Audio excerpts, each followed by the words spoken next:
Hello and welcome to the Meet Improv with me, Josh Simpson. And me, Jake Jabbour. The Meet is the improv and storytelling podcast where we bring on comedian guests to tell true, meaty stories from their lives. And then what do we do with those, Jake? We use those stories for long-form improvisational comedy. Oh, it's just a blast. We're recording over Zoom. We're in all parts of the country. So bear with us, dear listener. If there's a little lag or whatever, we're doing our best. We have a Patreon, patreon.com/themeetimprov, where we usually have a special bonus episode every week where we talk shop about improv and stuff we're teaching or learning or whatever. And we also, brand new, we have a merch store, which is www.tpublic.com/stores/the-meet-improv with dashes in between. So the-meet-improv. tpublic.com/stores/the-meet-improv. And we don't have much up there right now, but we have some shirts. You can get hoodies, you can get cups, whatever you want, and everything's 30% off for 1 week. So you can get a shirt for $14 if you like. That's pretty good. Who knows if people will do that? That's a great deal. But it's available, no pressure. Yeah. $14 you need shirt. to wear something. Even if you just need a shirt. Yeah. Pretty good deal for a shirt. That's a good way to sell it. It's a cheap shirt. It just says our name on it too. All right. Well, let's get to the fun part where we introduce our guests and do the show. Our first guest is a first timer. You just heard her voice. She plays with me on Assembly. Kerry McGuire. Hello. Welcome to the show, Kerry. Thanks for being on. Thanks so much for having me. I'm really excited to be here. Yeah, thanks for being here. Yeah. And our second guest has been on a couple times before. He's from, I guess you could say, UCB. We're all sort of from UCB at this point. We've crawled out of one the way or another, or not. I don't know. This is an interesting thing, whether or not people want to take that credit. But, let's just go ahead. He's very funny. Kale Hills. Welcome, Kale. Hi. Thanks for being on the show. Hi, Kale. Thank you so much for having me. And I will take this opportunity to formally disavow myself from UCB unless they reopen and want to put me in an SNL showcase. All right. We got a break-in exclusive. Yeah. Put it on what is the opposite of TMZ? Like noonecares.com. Just think it to yourself. Yeah. Yeah. It is true. That is the way to get everybody back, is just call every show an SNL showcase. Yeah. Lauren Michaels permanently in the audience. Yeah. It's going to be weird. I miss it, if I'm honest. Yeah. I miss seeing people, for sure. Absolutely. This is sort of my only little crack of the window to have a social life with all the people I had a social life with. But yeah, very strange. Very strange. Are you both still in Los Angeles?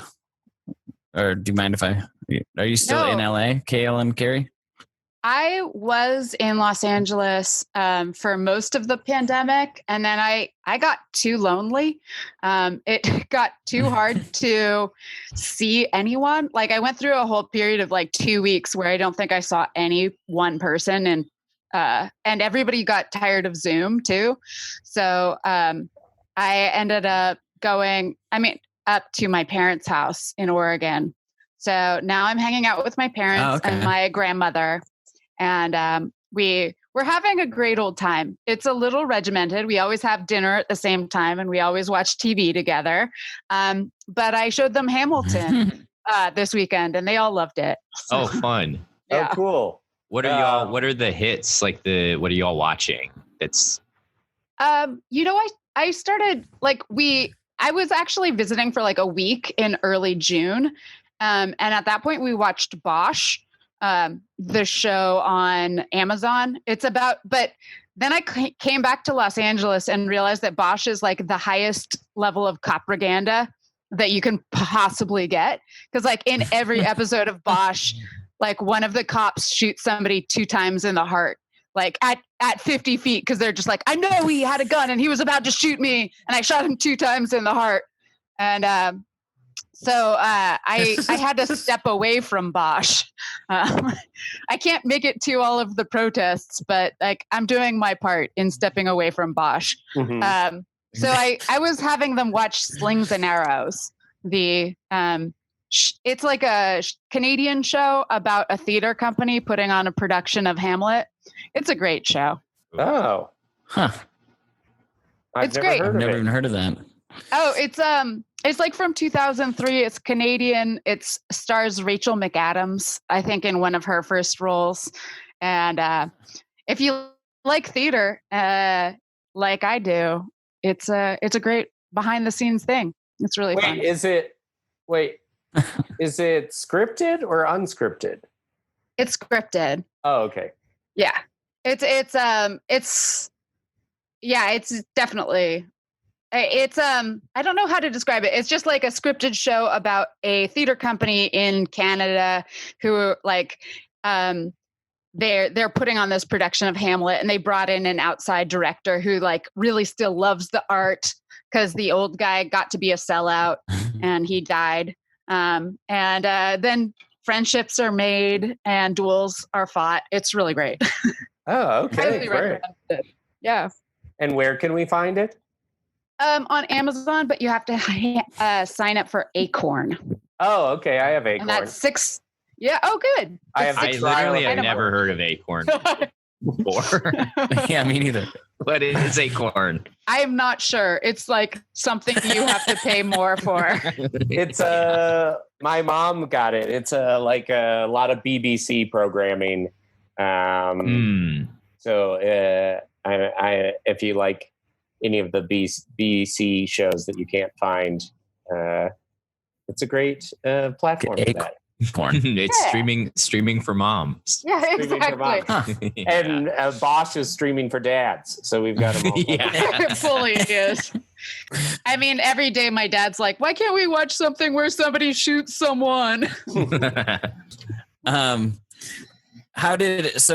the parents loved Hamilton, huh? They did. Yeah. Did they know anything about it going in? Are they? I asked because I want to show my parents Hamilton, but Yeah. I don't know how it'll go over. I've never seen it. Oh, it's great. I mean, my parents loved it. My parents are like liberals, so if you're talking about like right wing, left wing, it's they're on that side of it. And I did have to put on subtitles because with the threat that they couldn't understand all of the rapping. But in all honesty, they watch every single show with subtitles nowadays anyhow, especially if we're watching something with an English accent. But yeah, they loved it. My grandmother loved it too. It ended and she said, "Oh, that was wonderful." She just loved it. Maybe that'll make their next that'll be their next blurb outside their theater. Yeah. Yeah. It's Grandma sweet. Barb. What about you, Kale? Are you still in LA? I'm still in LA. I have been fortunate in that, so I'm at my apartment right now, and I have a roommate. And then I'm also in a relationship with this guy who lives in downtown LA. So I get to split time between downtown and Hollywood, and so I get at least a little more variety than like most people do. But other than that, same, I'm losing my mind with the best of them. You guys can see I put on a Hawaiian shirt today for no reason. I bleached my hair. I'm like trying to You're manifest. looking great. Thank you. Yeah. I agree. I think it's a good look. It's kind of fun. But I've been here. I've been in LA the whole time. And my content recommendation is a show called This Country, which was on the BBC. It's like a mockumentary, and is like so gentle and fun and sweet. And I think it's on, I don't know, it's probably on some streaming service called Peanut or something. But I think I watched it on Hulu. Cool. And Jake, All right. so I'm in northern Wisconsin. Some people know that, I think. I've been gone for a bit. And kind of the same. There. Personally, I'm doing fine. I'm definitely much happier here than I was in my tiny spot in LA. There's a lake. I have a basketball hoop.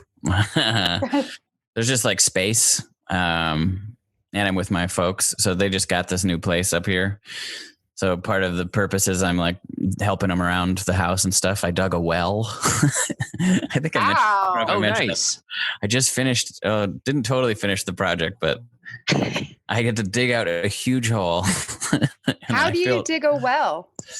It's like a window well. So it's like if you have basements, which is not everybody does, but if you have basements, sometimes there's like windows at the top of the basement wall that like are about where like the floor of the outside is, if that makes sense. So there's like, those windows have window wells to keep like the dirt and everything out of them. And theirs was faulty. So I had to like dig a huge, it's probably like an 8 by 8 feet wide, but 6 feet deep. I was like doing manual labor, but I'm earning my keep over here. Like, so it kind of feels good. Like there is honestly something nice about like, I'm a little disconnected from Twitter and that kind of thing. Twitter just can drive me crazy anyways, but like there is some sort of weird, like almost Zen quality to just digging. Yeah. That I wasn't able to find, just kind of like twiddling my thumb. So I'll dig wells. If anyone in LA needs a well when I get back, a window well. Very cool. I'll dig one. I get it. It's the weirdest thing to talk about, but Dick, you just joined you just abandoned LA. Did you not? Yeah, I did. Well, I've been out here about a week in Colorado. But I'm heading back on Wednesday. So, got a little trip in. It was a nice change of scenery. Nothing else is that different. My mom and I are watching A Touch of Frost, which is a BBC show about an older British detective. And he doesn't always play by the rules, but he's he's no Bosch. He's no Bosch. Bosch never plays by the rules. Which has been nice. And that's been about it, I think. I took my dad. I'm like, what's the word? I'm sort of like somehow just teaching my dad how to live in the pandemic a little bit. We got like takeout. I got him ESPN, so his brother could come down and they could watch a baseball game on Thursday, I guess. And then I took him to Home Depot so he could get a water pump for his little water fountain. So far, none of this has had anything to do with the pandemic. It sounds like the pandemic is just making him like he was already kind of isolated before the pandemic. Oh, Kale, you're very observant. Yeah, I'm just further connecting him to the outside world. I like that getting ESPN is sort of like the thing for making friends too. They're thrilled. And I don't watch it, so it'll get good use. Baseball's starting up, so that's important. I forgot to give a content recommendation. And make sure it's from the BBC. Yeah. Jeez. Yeah. Sense because like the BBC is so calming. Even the top shows are like chill. You know, that's what you want in a pandemic. I'm trying to think of what I watched last. I watched the movie Alien with my parents. Whoa. That was pretty cool. I'm catching up on a lot of that stuff. That's just on HBO or HBO Max. It's great movies. So stressful though. Yeah. Yeah. I could deal. but that's what I watch. Yeah. When you've been outside digging wells all day, it's actually calming.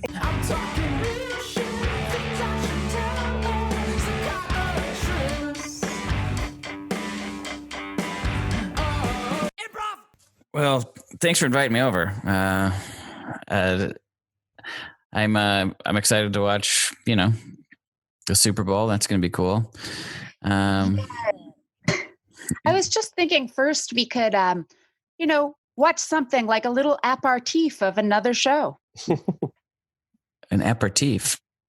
Yeah, just something to get us to warm up before we watch the Super Bowl. Well, they do a pregame show. There's a lot of talk, but yeah, we could watch. I mean, it's your house. This is my new network I got called Watermelon. It has everything that is slow. It's pretty much mostly vegetable growing shows. What is this? So you have to get through the app. We're on your Roku here. Mm-hmm. It has all the strawberry shortcakes. It has a bunch of shows about growing vegetables. Uh-huh. Are these shows or just I kind of feel like we're on the dark web here. You have to type in this URL kind of letter by letter. It has been described as being illegal, but don't take that seriously. That's just because they have some really helpful shows about how to grow your own marijuana and or opium. Anyhow. Okay. Well, all right. I'll watch one of these videos. You show me. You're the... Oh, great. Yeah, this is my favorite one. This one is about, it's called 100 Cucumbers. And really, it's about this man named Denver and his... No spoilers. I'm only on episode 87 of 100 Cucumbers. If you're you have to know that there's gonna be 100. Come on! Why did we subscribe to the calming channel of Watermelon if not to be calmed? Now I know that there's going to be 100, which I guess is kind of soothing. So that actually, I'm fine with that. It really is just a good amount of cucumbers. Yes. Look, here's episode 33, where ironically, he grows his 34th cucumber. Boy, these are long. After planting the cucumbers over 2 weeks ago at approximately 10 centimeters depth in a fertile multi-soil, the cucumber begins to sprout, and you can see that this one is an autumnal varietal. Autumnal cucumbers are different from spring cucumbers in the following ways: length, coloration, roundness. Oh my God, I just saw on Twitter that Katy Perry's doing a song before the Super Bowl. Oh yeah, but it... What? Yeah, it can't be as good as this. Crispness, firmness, and tanginess. These are all the ways. Can we put on subtitles? I can't understand that British accent. Here we go. Yeah, good. Holy cow. We Twitter. see that the options for subtitles include like English, English American, English UK, English Southern, English New York, English Bostonian. There's a lot of options. You're from New York. Would you like the English New York subtitles? I mean, I got it. You're just reading them, right? Are they being spelled out with like an emphasis on certain accents and syllables? I don't understand. Yeah. Okay, well then I'll take New York. I mean, I thought that was more of a pronunciation thing, less of a... Oh, you can see it going along there. Oh, These are some crazy cucumbers. They're round. They're tangy. These are some crazy cucumbers. They are round and they are tangy. Holy shit! Are you guys on Twitter? It's going nuts. Just something happened to the president. Josh, if you want to be on your adrenaline infused smartphone, please go in the other room. We're trying to figure out which of these 34 cucumbers is the tangiest and which is the firmest. And that's about all the intensity we can take. They're saying the president was at the Super Bowl. Someone made an attempt on his life. This cucumber tastes tangy. This cucumber Volume up. tastes tangy. This is kind of huge news. It could be like you know how your parents say they remember the day when Kennedy was assassinated? Yeah, well, it's huge news that there's tangy cucumbers too. Most cucumbers are very mild. To have a tangy one, that's a new thing. You have to pickle it. Well, you got your way because the show's getting interrupted by a news break. They're bringing us breaking news in the middle of 100 cucumbers. So I hope you're happy. I'm Roger Matthews, reporting live with a live breaking news report from BBC Radio 1. Reports out of the United States Super Bowl are indicating that a tangy cucumber has been served to the president.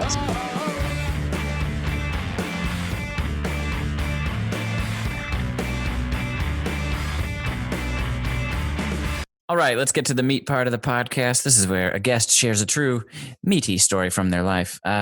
Kerry, you are up first. What would you like to talk about? Okay. Well, I grew up in the Bay Area, but when I was a senior in high school, my family decided to pull up stakes from the Silicon Valley and move to a restaurant in the woods. We bought a restaurant and we moved into a little apartment above it, literally like in the woods, 30 minutes outside of a small town. So it started with like my dad piling my sister and I into a rider van, and we drove up all the way. As my dad remembers, me and my sister were sobbing the whole way, also insisting on listening to Jesus Christ Superstar for the entire ride, because it just like was the peak of coolness as far as I was concerned at 16, I guess, or 17. So we were there, and then it was just like sort of a shock, because I mean, I grew up half a block from a 7-Eleven, and now I was like 30 minutes from a 7-Eleven, which if you've sort of measured your life in proximity to a 7-Eleven, like that's really far. And we like moved into this tiny little apartment above this restaurant. And also one of the things about Southern Oregon that we hadn't really like figured into everything is that there's so many like hillbillies here. Everybody's like, there are like intelligent and like sociable people, but there also are a lot of people who like live in the woods because they have to live in the woods because like literally Alaska has too many people for them. So they moved to this part of the woods. Oh, okay. I see. Like, yeah, because like they can't get along with people, so they move into like this more rural place where they aren't near to people, but then they still end up finding each other and fighting usually. So it was like a month into this. I think we moved here in June, and this was about mid-July. My friend Jenny came to visit.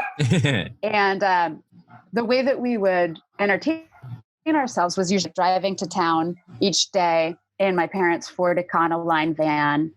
And I, as a really idiot teenager, decided to do this make this more entertaining by driving as fast as possible as I could down the mountain, which is literally a mountain, and there's a cliff on one side and it just falls down.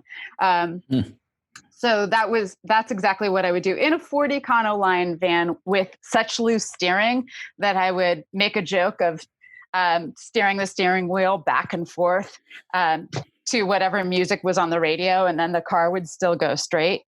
But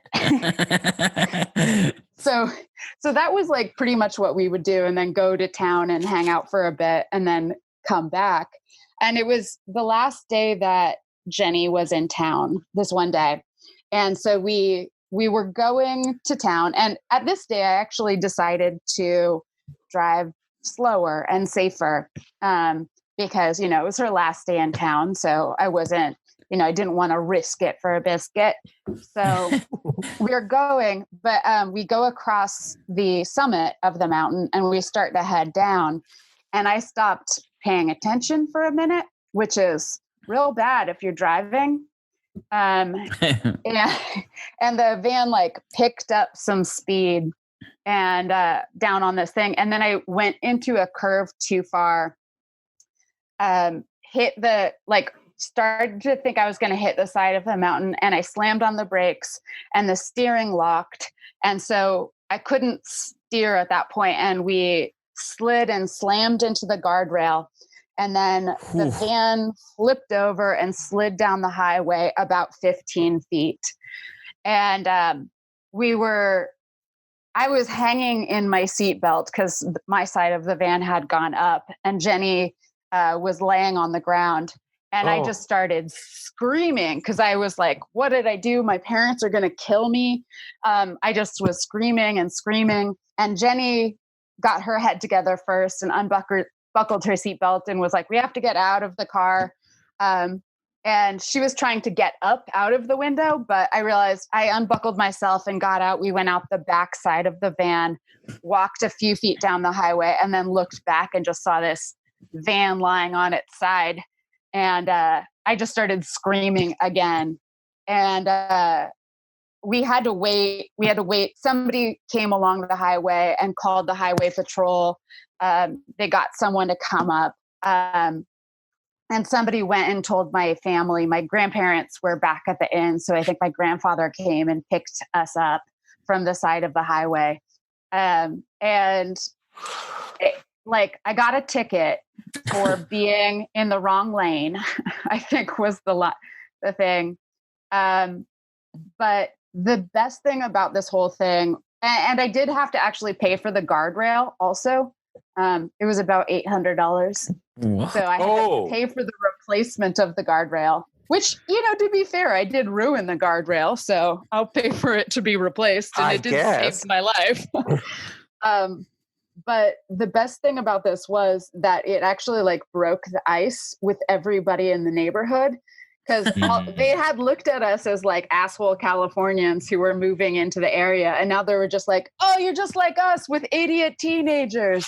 Oh, my kid has crashed their car on there. And people would come to tell me stories about them crashing on the road. And so it really opened it up for us, but I still wish I had not done it. Whoa. So when you're going straight and your wheels lock, is the road in front of you veering to the right or to the left, or are you on the cliff side or when you're driving, are you on the cliff side? No, I was on the mountain side, because as you drive down, you're on the mountain side. Okay. But I went into a curve too far, and then my steering locked, and then the road veered off to the right, and I kept going to the left. So when it flipped, was it near the edge? It ran into the guardrail, and then if we hadn't been wearing our seatbelts and or there hadn't been a guardrail there, we would have flown off the edge and run into trees. Okay. And probably died. But the front of the 40 Econoline van hit the guardrail, and then it just like that tipped over on its side and then slid down the highway a bit. Whoa. I've never been in a car that's tipped. I've been in accidents. Crazy. I mean, not recommended. I mean, that whole year, I was not a good driver. I had 7 accidents, all of which were mine. my fault. I mean, like every single one. That was part of why I moved to New York and lived there for a long time, is I was pretty sure that I could not drive for shit, which also is probably still true, but luckily I'm more careful and actually pay attention most of the time now. Do you remember with that one or any of the other ones, like what were you listening to anything? Like I like slid off the road and I was listening to like an Ice Cube CD, and now I can't listen to that Ice Cube CD because it's like, it's not like too traumatic, but it's just like, that was kind of the peak of me listening to that album, was like, okay, well, I got into a car accident. It's done. Yeah. God, that van only had AM radio. It was a great van. It had no CD player, it had no tape player. It only had AM radio. So most only of the AM. time yeah. So you were listening to a lot of Rush Limbaugh. It was pretty much Rush Limbaugh or like Mexican folk music. Yeah. Like polka. Wow. The other thing that they have on that. And then when I got back to the inn, I was really upset. I was upstairs lying in my room, and I heard my grandfather talking to my dad about like, damn, these stupid teenagers and their stuff. And I definitely ran down and yelled at him that he was a pompous old man, which was the meanest I've ever been to my grandfather. And that's actually the part I regret most, was running down and screaming at my grandfather that he was a pompous old man for being upset that I crashed the car.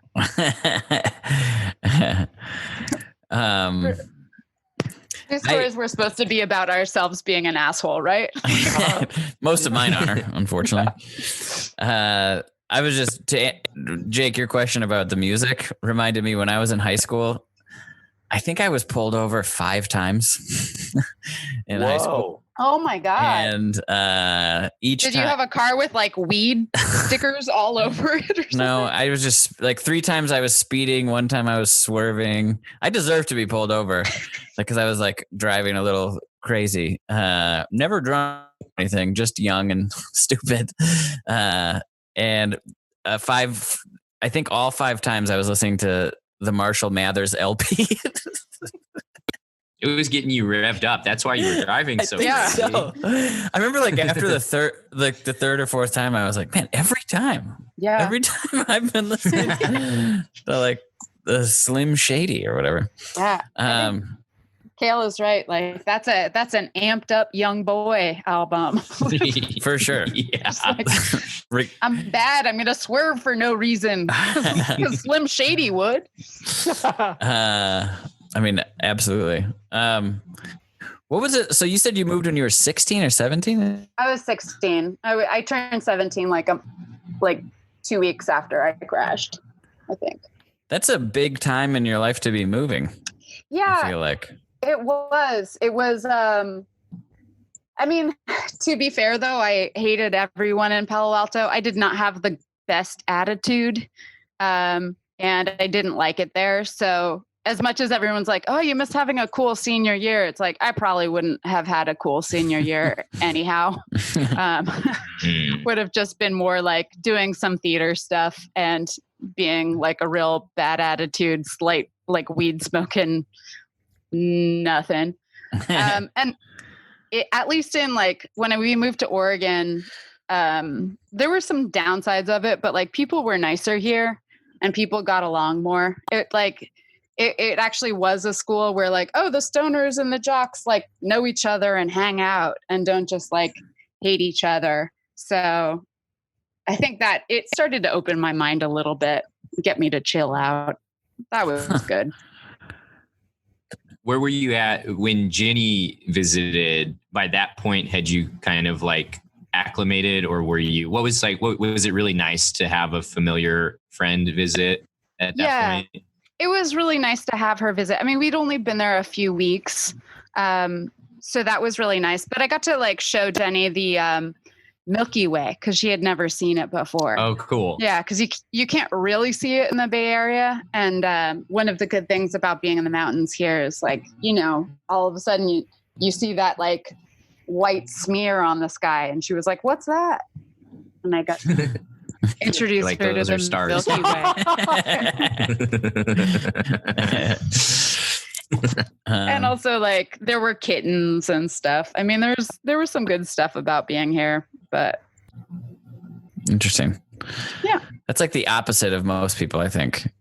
Like, my experience is going from like small town conservative area to like LA. And you sort of, your mind got opened the other way. I don't know. yeah. Interesting. I mean, that said, as soon as I could, I moved away. I moved to the city.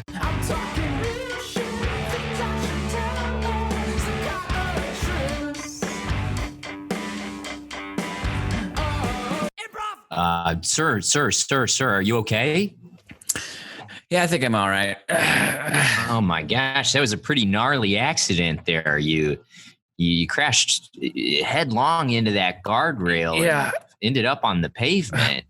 Yeah. Did I fly out of the car? What happened? Yeah, I think you did. It looks like you might have some pretty serious bodily damage. I'll go ahead and call the EMTs for you, but I'm in the meantime just going to go ahead and write you up a ticket for a couple grand.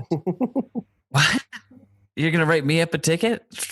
Yeah, I'm going to write you up a ticket for $2,000 for, well, we'll have to get it assessed and appraised, but that's my estimate for the damage that you did to our beautiful, pristine mountain guardrail. Who are you? You don't get to decide. Oh my God. That's a fantastic question. Oh, ow. Oh, you okay? I think it's oh God. I think I broke my leg. I think I broke my leg. Don't show me that. Put that away. I'm not trying to show you anything. Here, can you just help me get to the You're side? You're in bad shape. Yes, here, I'll help scoot you over here. Anyway, to answer your question, just poking me with the broom. I'm helping. I want to get you off the roadway as fast as I can, because this is okay. To answer your question, my name is Officer McCandless. I am not an officer of the law. My first name is Officer. That is a common misconception. You're not even a cop? No, but I live here. And look what you did to this guardrail. This is going to take at least 40 feet of rebar. Well, maybe not that much. Do you mind fucking off for a second and getting a real cop? I don't. Wow. I'm going to write you another ticket for your potty mouth. I'm not going to pay it. I'm not going to pay a ticket to a not a real sheriff. What's the consequences? Just leave me alone. Were you waiting for someone to crash there? I feel like I slipped on black ice. Whoa, what's happened here? Oh, hey, this troublemaker here went and made himself all the way into the beautiful guardrail here on the pass. My God. And now he's cussing at me. Dwayne built this guardrail. I don't know who Dwayne is. I have no idea who Dwayne is. Dwayne is a lauded member of our community. He hand built this guardrail. If you knew him, you would have enough respect not to run into his guardrail. I didn't mean to run into his guardrail. I think I hit some black ice and Jesus, my car's on fire. Oh my, that's going to do more damage to the guardrail. It burns up the wood pilings. And Dwayne spent a lot of time polishing the veneer on that wood. I'm going to go ahead and rip up this ticket I wrote you, because now I'm actually not sure what amount of damage you owe to us and to the legacy of Dwayne's guardrail. Yeah. You should write him a ticket that he has to be the one to tell Dwayne about his ruined guardrail. Oh, that's a good one. But I've run out of pages on my ticket maker. Do you have any? Where did I put? Shoot. I do. I have some Post-its in my glove compartment. Hey, could you? Yeah, I guess maybe grab those. And my wallet, my cell phone. Can you? They're all in my car. Can someone please just run in? That should be sitting right on the passenger seat. Your car's on fire. That looks dangerous. Yeah. A motorcycle comes whipping around the corner. I tumble. The motor. Oh, gee whiz. You should put up flares. You should be putting up flares. You shouldn't be yelling at me. Holy cow. Oh, my God. I think I broke my leg. Oh my goodness. Did my bike explode into that guardrail? Oh God, Sir, are you okay? I don't think so, but I want to pay for my the part of the guardrail that I busted. Well, that's a good citizen. What are you talking about? You don't have to pay. Your first concern is paying for the guardrail? Your right leg is dragging behind you. What is that? A couple of grand? And I can see that a little smoke got into the air. That's probably upsetting the scenery for a lot of the residents. Here's another couple of grand. Oh my God, did you also crash your car into this guardrail? I slipped on, I think, some black ice over there. I swerved into the guardrail. You hit my... If there really were a black ice problem, don't you think thered be more than just you slamming into the guardrail? I mean, come on. The second person just did it.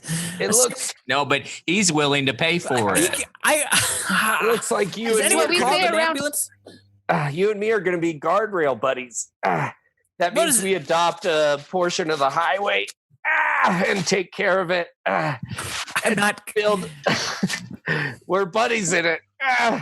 I'm just passing through here. No, we're co-parents. We're co-parents raising a part of the highway. I'm visiting my great aunt. Okay, she's passing. She's gonna be dying soon, and I just wanted to. Well, how great could she be if she raised you? You're so disrespectful to the community. Oh, nice one, officer. Thank you. His car's burning, and now you're burning him. Hey, that was a good one too. Hey. No reason you can't have fun. Holy cow, I didn't realize we were at an open mic. I always tip performers. Here's a few bucks. Are you made of money? What is it? I just tried to be a responsible citizen. Yeah. We're just throwing around. I'm not. You know what? I'm going to go back into my car and get a phone, and I'm going to call the police. How's that sound? Good idea. Yeah. God, it's hot. All right. 911. It's ringing. 911. What's your emergency? Hi. I've been in a car accident. I'm on the one. Where are you located? I'm on the one highway. I think around the 45-mile marker. I crashed into the guardrail. And I think I broke my leg. Would you like to make a payment by credit card or PayPal? I have to pay for what? I want an ambulance to come and get me. I broke my leg and I'm bleeding badly out of my head. Huh? What do you think 911 is for? Emergencies. And what's an emergency? Health emergencies. An intruder in your home.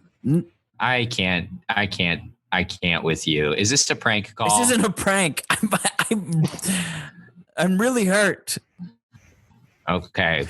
Well, sure. We'll send an ambulance out to the one highway. You see another phone in the in the 911 operator room rings. Sorry, can I put you on hold? What? I'm gonna die out here, I think. Send a doctor. Please hold. 911, what's your emergency?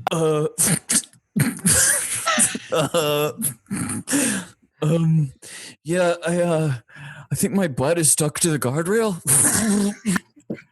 We're sending a full unit out immediately, triangulating your GPS.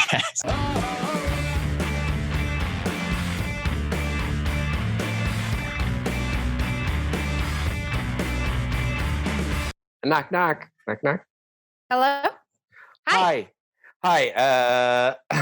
Carol, Dave, I live next door. I don't know if it's you or your kiddos, but somebody is playing the Marshall Mathers LP, and it's riling up my entire family. So if you could just turn it down a little bit. My husband bonked his head going down the stairs. He heard, "I'm Slim Shady, yes, I'm the real Shady." Got him all riled up, fell down the stairs. I'm trying to control the chaos over at my house. So if you could just turn down the Marshall Mathers LP. I suppose so. I mean, if it's causing you that much trouble, we'll put on something else nicer and more soothing. Do you guys like NWA? I don't. That's not more soothing. I don't think. But yes. Is your family like particularly susceptible to exciting music? Yeah. It gets if they're not listening to exciting music, no Ted Nugent, no Eminem, no NWA, no Will Smith, Big Willie style, any of that stuff. Then I've got a husband who will go to church, kids who will mow the lawn, feed the dog, do their homework on time, make me dinner. But as soon as we get a little, Papa Roach, any of that jazz, then my husband's masturbating in the living room. The kids are smoking pot, and the dog is biting me. So I just need to chill. That's just a pickle. Because I love Papa Roach. It's the main music I want to play. Well, I know that I'm new in this neighborhood, but I think I should have the right to play Papa Roach at least a 7. At a 7? Well, a 7 might be okay. I'm going to go. I'll go back over to my house. And if you can just keep it at a 7 or keep it low, I think I'll be okay. So cut to his house. Sweetheart, I just woke up in a puddle of my own blood and jizz. What happened? I'm so sorry. It's okay. It's okay. What happened to my Bible? I was reading it. Last thing I remember, I was reading the Bible. Yes, you were. Let's not worry about it. Let's swiffer up that blood and semen and get back to selecting your passages to inspire the folks at the community meeting. It's okay. Did I have another one of my episodes? Yes, you did. It's not entirely your fault. The neighbors knew. They blasted the real Slim Shady, and you went bananas.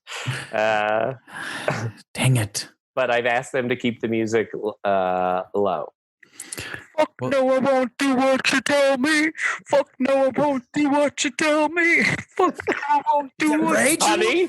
Is that rage? Is that rage? He rips her dress off. What the hell? Goes to the fridge. Hey, no. Put that food back in there. I organized that. What are I won't do it. You tell me. I'll put the meats in the crisper. I'll put the juice. Don't go in crisper. Dump my juice out. No, you don't jump in. No. Picking my scabs. Hey, don't do that. That's disgusting. I'm picking my scabs. And I'm going to jerk off. I'm going to jerk off in the creamer. Don't do that. I run next door. You got to turn it down. It's too loud. I'm sorry. That rage was at a 7. That's too loud. 7's not going to work. Look, you can have my AirBuds. I'll give you my little AirPods if you want to listen to them inside your ears, or keep it at a 6. I'm so sorry, but my husband put the meat in the crisper. Not to mention jerked off in the creamer and ripped my dress, which is denim, so it was pretty impressive. My goodness, I am sorry. I'll try to keep it down. Okay, thank you so much. I'm so sorry to ask about this. I got to get back over there. I'm sorry. Okay, see ya. See ya.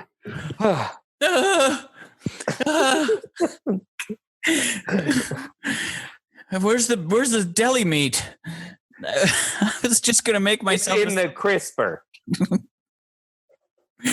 What the it's hell in the happened? crisper. Why would a deli meat be in the crisper? Because you went bananas once Rage Against the Machine started playing. Rage Against the Machine was playing? Yeah. I hope you didn't add creamer to that coffee you're drinking, by the way, because it's been tainted. Oh no! Did I not? Did I? Yeah, you nutted in the creamer. It's foul language. I wasn't. Some Alanis Morissette starts pumping in through the walls, and this time the mom loses it. I rip off his denim overalls. Go into the fridge. Sweetheart, it's Alanis. You're losing. I take my kombucha and pour it inside the crisper. I start flicking my bean all over the produce. No, you're masturbating near the. My character runs over to the other neighbor's house. Excuse me, Hello. What now? Hi. Are you playing Alanis in here? Yeah, I love Atlantis. And you guys wanted stuff that was more quiet, didn't you? There's quiet. You can have quieter music that is still attitude and anger. Alanis makes my wife go crazy. I don't know if you noticed, but my denim overalls have been torn asunder. I'm just holding the top up. It's really She poured her kombucha in the crisper. Oh my goodness! I'm really sorry. I'll put it lower. I'll put on mellower music. Did my wife not give you earbuds? She did. They fell out. That shouldn't matter for the volume. For earbuds, they just like reject them. Hey, I tried. I'm sorry. My wife really relates to some of that kind of more. I don't want to say Lilith fair, but that era, the Joan Osbornes of the world, the Meredith Brooks, the Alanises, it'll drive her crazy. Okay. And my dog too. Okay. Well, my dog bit me on the way out. Okay. I'm so sorry. I'm really just trying to be a good neighbor. I love music. Okay. Or close the windows or something. Goes back home. Sweetheart. I hope you didn't on the couch smoking a cigarette. That was amazing. Which part? The crisper's ruined. What? The crisper's ruined. The creamer's been. You heard Alanis Morissette and you got sexually aroused, started tearing apart the fridge and masturbating over a plastic tub of spinach, the $5 kind we get at Vaughn's. Oh my goodness. We have a community meeting where we are going to present some Bible verses that are meaningful to us. Okay? Yes. I'm sorry. As a part of our initiative to keep people from parking RVs in their driveways and stuff. I'm so sorry. And our partridge family outfit's been torn. Yeah. Okay. And suddenly from next door through the wall, we hear, "How much is that doggy in the window?" Wow.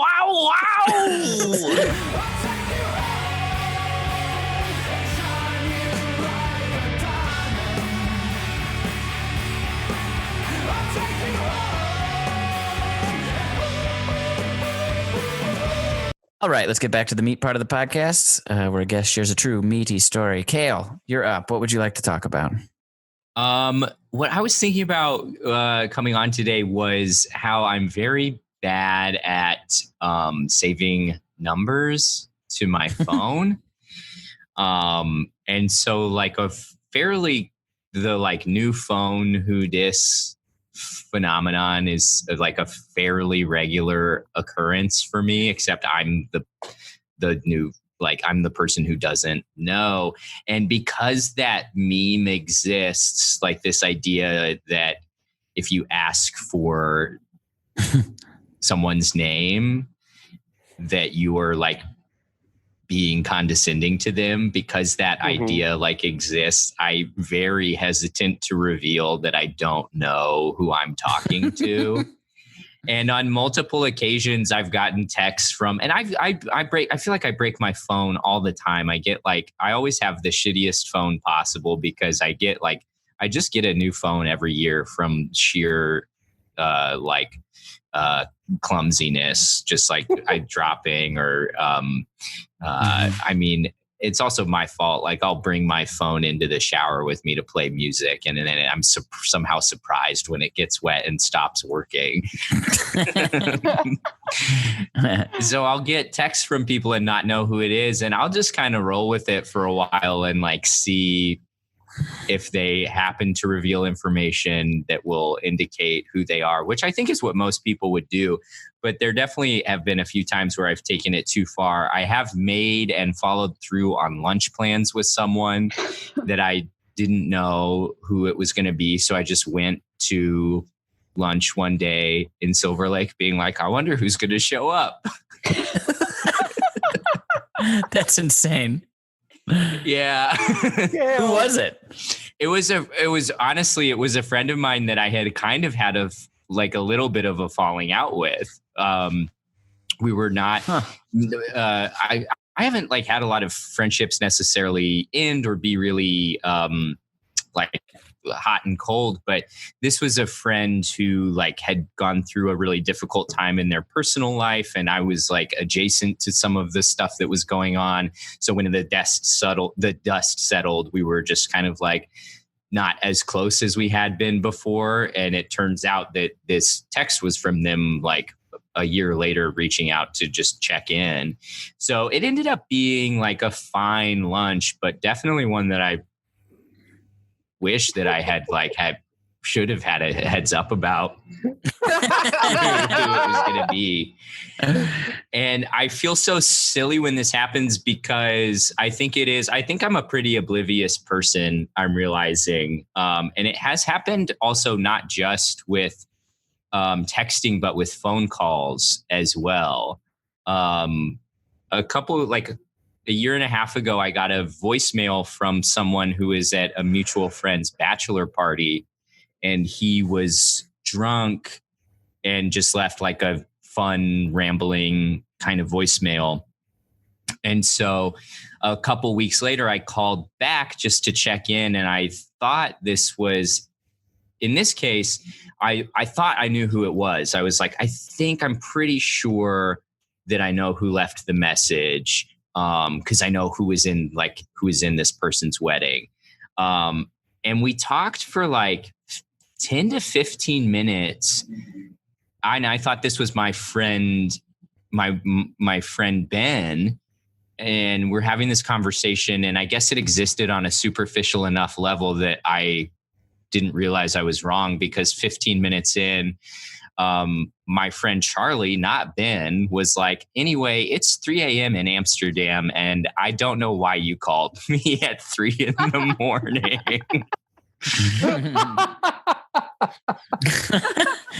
Did you admit then? Oh, yeah. Yeah. At that point, I mean, once I'm found out, I'm found out.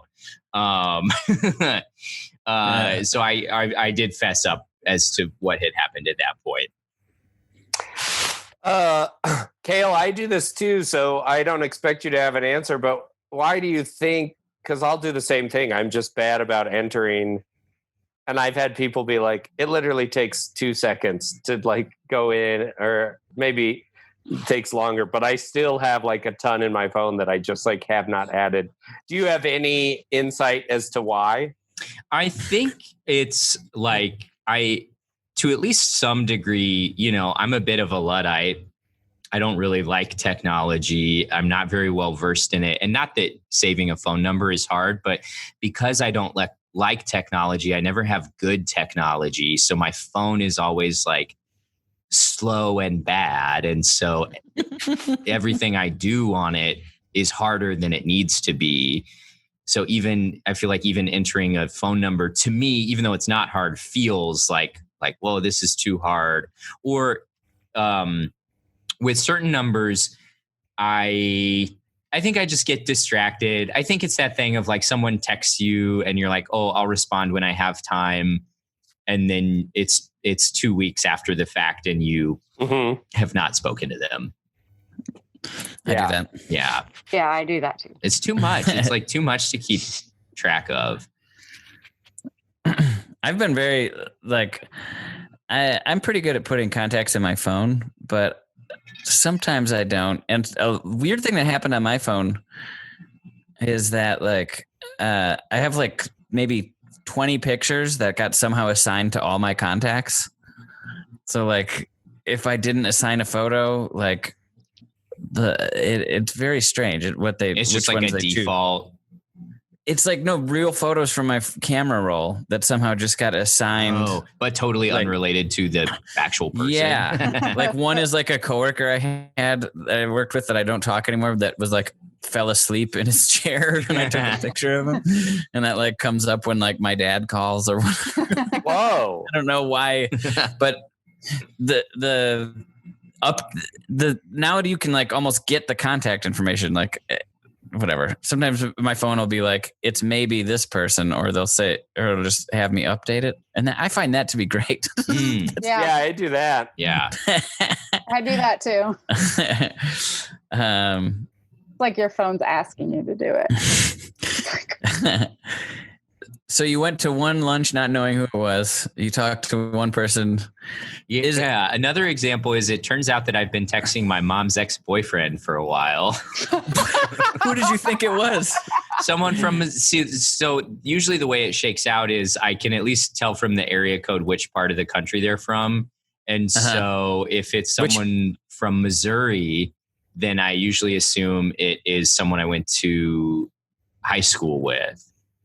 Which was the case here. I was like, this must be one of my like high school acquaintances who just every once in a while, because mostly what he texts me is like, hey, hope things are going good in LA. So I was like, oh, this must be someone from like Parkville, just like checking in on me because I live in California.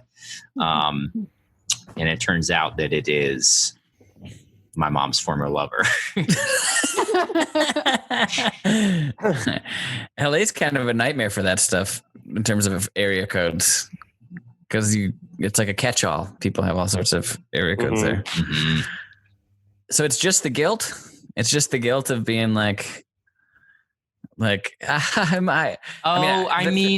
guess it's like a little bit of embarrassment, a little bit of guilt. Also, there's a small part of my personality that is probably like very like sociopathic and is like, I want to see how long I can like continue this. And if I can like deduce who it is, if I can solve a little mystery, then I've had like a great day. love to create small mysteries for myself. That's funny. So who did you think your mom's, so you didn't even have an idea who your mom's, that when you're texting your mom's ex, you weren't like, oh, this is, you were just kind of playing that out. You didn't know who it was. It just turned out to be that person. It wasn't mistaken identity. Yeah, that was just like, well, I wonder who this could be. Probably someone from high school. I'll just like talk to them in the way that I would talk to someone from high school and see what shakes out. And then how did you find out? I think so. This is where the mystery part of it comes in. He revealed, he was like, things are, we started talking about independence. And that was my first tip off because none of my high school acquaintances live in Independence. That narrowed it down a lot. And then what you do then is you ask like a question that's neutral enough that if you're wrong, anybody could answer it. But if it is the person that you're thinking of, they will give a specific kind of answer. So I was like, have you been fishing recently? And his reply to that it nailed him. It was like fingerprints. I was like, this is my mom's boyfriend because he's the only guy who would talk about fishing in this, who would answer this fishing question in this way.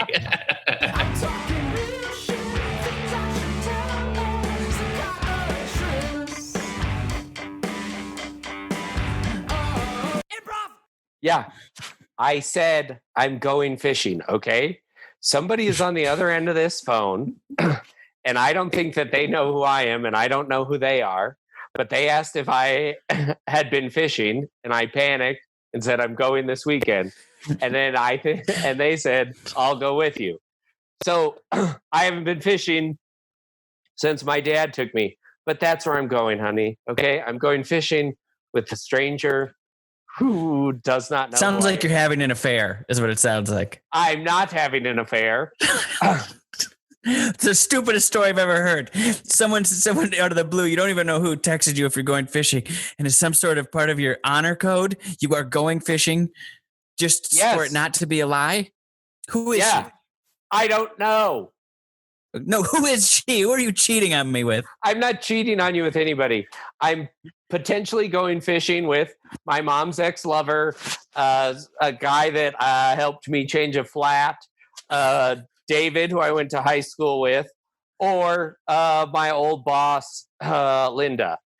That's who I'm... Linda.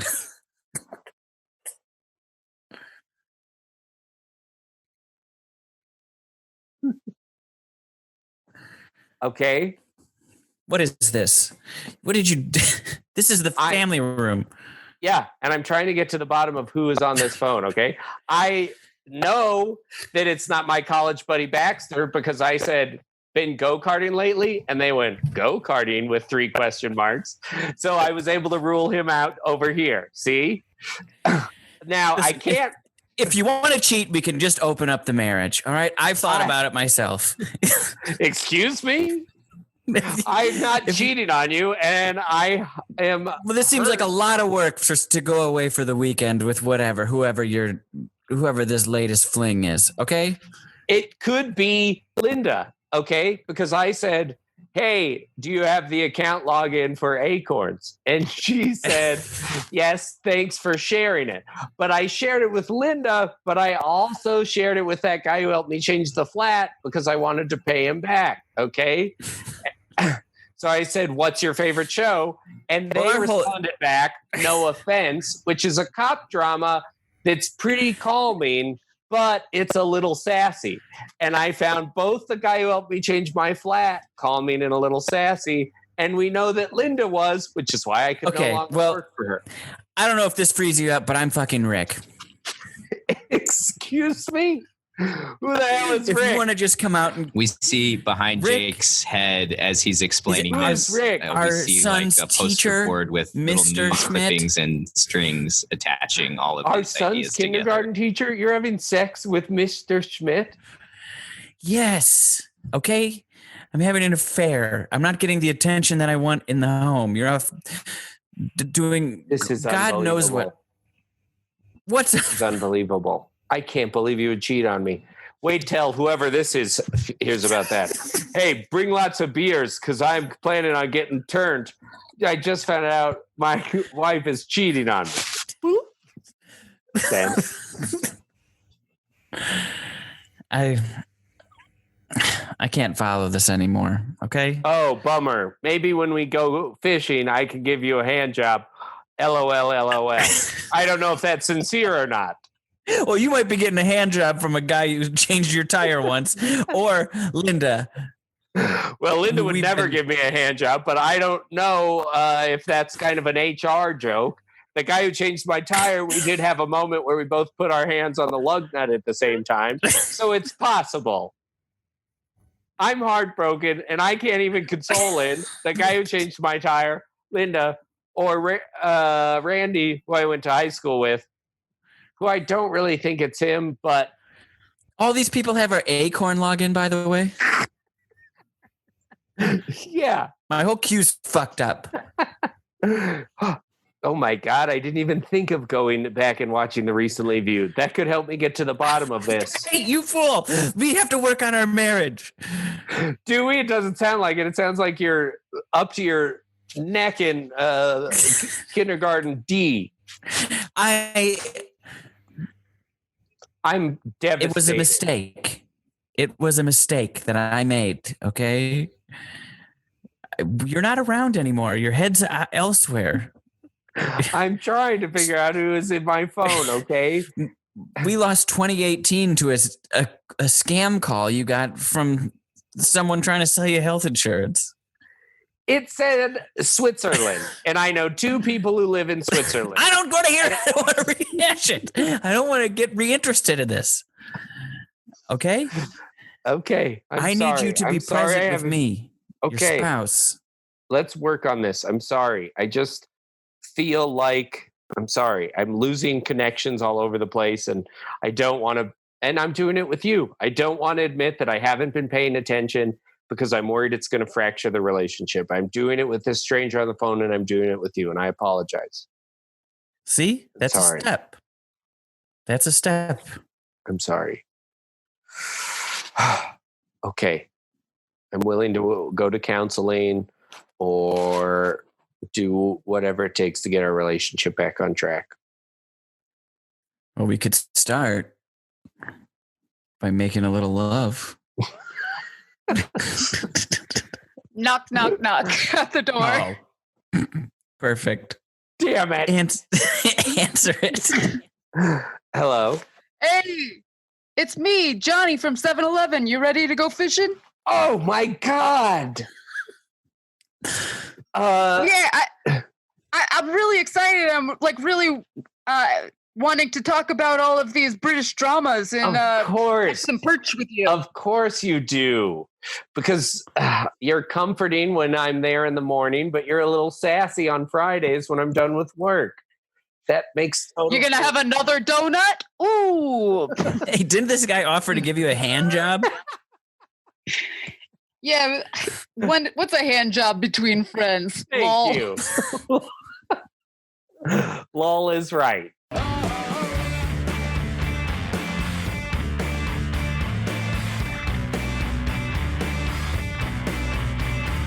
Dan, I just wanted to say we've been going out for 4 months now, and everything has been super great. I really like you. I was wondering if you could put me into your phone, like save my number. Save your contact information. I don't know. Oh God, sorry.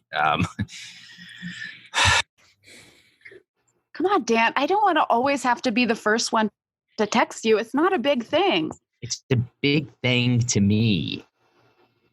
I know that to most people, saving a number in your phone is a simple thing, and it's convenient. The basic thing that everyone does. But to me, it feels like a bigger deal. It feels like signing my life away. It's just putting my number into your phone so that you don't have to always call John and ask him, what's Linda's number again? I mean, it's pretty embarrassing. Yeah. We've been going out 4 months already. I can see how that'd be hard for you, but it's a bridge that I don't know if I'm ready to cross yet or not, but I really want you to feel happy. I really like you. I really want you to feel like I am making some kind of commitment to you, even if I can't go there yet. Maybe we can compromise, and how about this? How about I remember your name now? You didn't remember my name?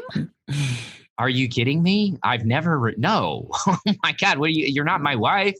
Is that why you have always just been like, hey, when we meet up? Yeah.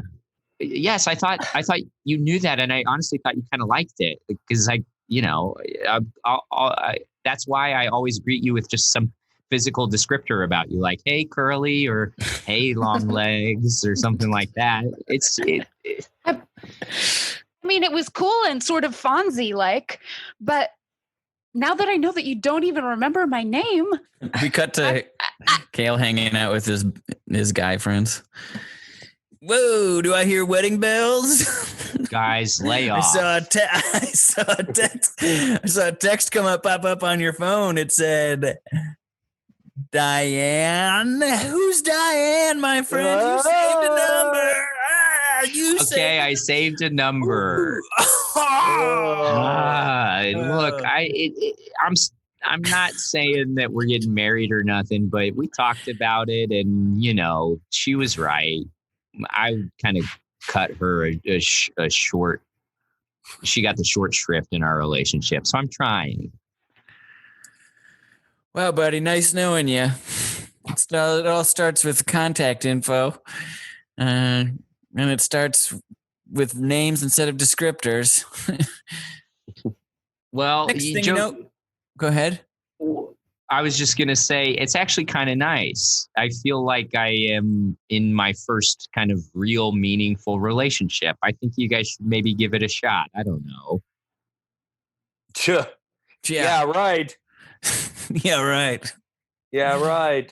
No, look, you don't even have to start all big and like sincere like I have. Putting someone's name in your phone is a big deal. I get that that's hard. That's like, that's up there with a ring on the finger. But you could try something a little lower stakes, just to see. No, it's going to be anonymous sex and drain pipes for me until the day I die. You can't pin me down. I think lights on sex is pretty good. You should give it a shot. Oh, do you hear that? Oh, I can't believe what I'm hearing. I'm serious. Turn the lights on while you're having sex. Lights on sex? Yeah. Come on, man. You're nuts, dude. Okay, you're nuts. You had lights on sex that one time. You thought it was pretty good, right? On accident. Okay. I had lights on sex on accident. My foot hit the light switch. Came on. Jeez. I don't like to know anything about nobody. I get my therapist from a hole in the wall. How is that? How are you even certain that is therapy then? I shout into the hole in the wall and they shout back. And my life has never been better. Yeah. You've grown a lot. That's true, Rick. I don't want. Yeah. Wait, what did you say? Rick. I called my buddy Rick. That's my buddy Rick. God, I don't want to know this stuff. He teaches kindergarten. He's a good guy. Look, it's not gay. It's not gay to know your friend's name. It's pretty gay to know your friends' names.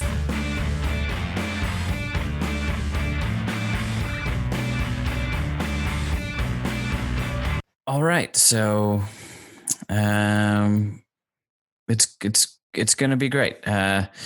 Our guest for the podcast is going to be Tom Hanks. He thinks he's just going out to meet a friend for brunch. But we know Tom Hanks is the nicest guy in Hollywood. And so let's just say we pulled a few strings and we were able to get him to agree to come to this location where we will be serving lunch. But he's coming on the podcast. Yeah. Just had to do a little legwork there. But Tom Hanks is coming on the podcast? Yeah, we're going to get Tom Hanks on the podcast. He seemed excited about it. Oh my God, that's incredible. What I did was I got a Google Voice number, and I just started. I got his phone number, which was a whole nother layer of social engineering I don't want to get into. But I got Tom Hanks's phone number, and yeah, I just started texting him from a random number. I knew he'd be too nice to ask to say new phone, who dis. So I could tell he was prying a little bit. I gave him vague enough answers. I think he might be suspecting a family friend, something in that variety, just based on the way we were texting. But he'll be on the show, and yeah. This is incredible. I've had a little bit of a falling out with Tom Hanks. So I know. You know? Well, I mean, you knew Tom Hanks? I thought you meant. Yeah, I knew Tom Hanks. That would have been a real. Yeah, I wrote that sequel to Big. He was on board for a while. Then, he dropped out, and I said some things I didn't mean to say. It was going to be called Too Big, and this time he's he wakes up. I know the story. He's 18 feet tall. There's a knock at the door. I didn't know about this history of Tom Hanks. I did all this. I know. A great get. I'm I thought sorry. it'd be a great get for movies with Jake. I'm sorry. The door. He's at the door. Oh, Jesus. Hello? Yeah. Hello? Aunt Lillian? Oh, see, he thinks it's his Aunt Lillian. Oh my God. Mr. Hanks. Hi, I'm Tom Hanks. I'm here looking for my Aunt Lillian. Oh, there must be some confusion. Because we've been texting and I thought we agreed to do movies with Jake, the podcast where we have lunch with an old. Oh God, I'm so embarrassed. I thought you said you were my Aunt Lillian. Oh, well, I didn't mean to. I did. I don't want to cause you. Oh, I'm sorry. This won't be my fault. I'm so nice. I apologize. I must. Oh, what a doodle brain. It's okay, Mr. Hanks. Yeah, I know I threw in a few possibilities if I was your Aunt Lillian, or may have promised that, in fact. But yeah, I mean, you don't want to be awkward, right? Let's at least. Oh do the interview. God. Oh, so it's no. Sure. It's just a 4-hour podcast. Our host is a guy named Jake. He used to work in the movie business, but now he's just sort of your average Joe. He's a. Hey. That's the premise of the podcast. So wait a second, you? That's right, Mr. Doodle Brain. It's me. Jake, big too, even bigger. That asshole. I said too big. You wanted to call it big too, even bigger, and I said no. It's got to be too big. Okay, if you're gonna talk at those levels, that's fine. I'm just gonna turn your mics down a little bit. This is I am the nicest person in Hollywood. I have met everyone. I have gotten along with everyone, but not with this a-hole. Yeah. You know what he wanted my character to do? Everyone loved Big because it was wholesome. It was nice. I read Big 2, even bigger, and it's just a bunch of scenes of him nutting in the crisper. Tom Hanks can't nut in the crisper. He can if he's 18 feet tall. The crisper would hold all his nut. This is unbelievable. And all this description I had to read, all these long paragraphs of one nut fills up the entire crisper because he is 18 feet tall. I'm a wordsmith. I won't apologize for it. Well, can we get to our first topic? Yes. Who saw Trolls World Tour? I did. I have to admit, it was great. It was really good. I did as Those well. trolls, they're funny. You know, I complained to Rita so much about that too. I really wanted to do Too Big, Big 2, even bigger. That's almost right. You are such a doodle brain. I can't believe that. Next question. What's our second question? We cut to a movie set. It's like a little bit of a miniature as a movie set. There's a prop fridge. Everybody. All right. So you say you got Tom Hanks. Tom Hanks is going to show up and do Too Big. Yes. What makes you think that? We're so far into this, and he's not in his trailer. Okay, I got him. I got a Google Voice number, and then we started texting back and forth. He thinks I'm his Aunt Linda, and he thinks that a spell has been cast on my house, and it has shrunk everything. So, he hasn't read the script. No, he hasn't read the script. But he's going to be here to do Big 2. Too big. God damn it. Oh, hi there. Hi. My name's Aunt Linda. I'm here for the movie. Oh, great. Some nice young man was texting me from his Google phone. Great. Are you kidding? I got Aunt Linda here. No. Wait, so did you mean to get Aunt Linda? Or did you Look think at you were this cute little set. Oh my goodness. What a scream. The fridge would be too large for a small animal, but too small for a human. Oh, what a gag. we cut out to see this this is on the Watermelon Network. When is the Super Bowl on?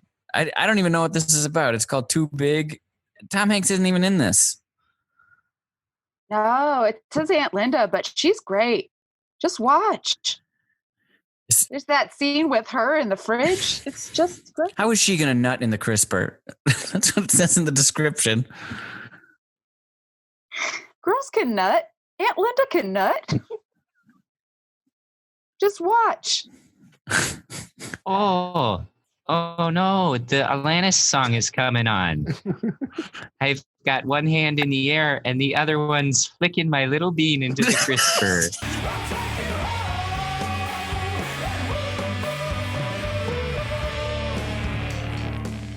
Great. Well, thank you so much for being on the meet. I had a blast playing with both of y'all. Yeah, thank you both. Thank you so much for having us. Yeah. Thank you so much for having me. Let's go around and anything you'd like to plug or tell our listeners about before you go. Now's your chance to do that. So why don't we start with you, Kerry? Well, I'm a little bit in quarantine quiet, but you can check me out on Twitter at Kerry-McGuire, and it's great stuff. Only great tweets. Only great tweets, and my retweets are even better. So check it out. Great. Kale? I'm on social media, Twitter and Instagram. If you search for Kale Hills, you will find me. But I also am kind of in quarantine quiet. And a nonprofit that I just ran into that's really great is the Okra Project. If you haven't given to them, they provide in-home cooking and meals by trans people of color for trans people of color. So, if you have some scratch, that's a nice one to check out. What is it? How do you say it? Okra? It's called the Okra Project. Cool. OKRA. Yeah. Great. Awesome. Jake? Yeah, I'm at Wake Up with Jacob on social media. I'm mostly retweeting. So you can check out those retweets if you like. And check out the Acorn Network, which I think is nice. Really good.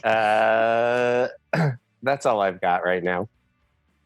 Awesome. I'm at Mr. Josh Simpson on Twitter, Josh Simpson on Instagram. I just put out a video called All We've Been Doing. It's stupid, but if you like it, you can look for it on YouTube or my socials. And the meet is on all the platforms, including tpublic.com/stores/the-meet-improv. All of our episodes are on YouTube, and we got a Patreon, patreon.com/the-meet-improv. That's it. Thank you so much for listening. Be safe out there. We'll see you next time on The Meet. The Meet. Improv. I'll take you out.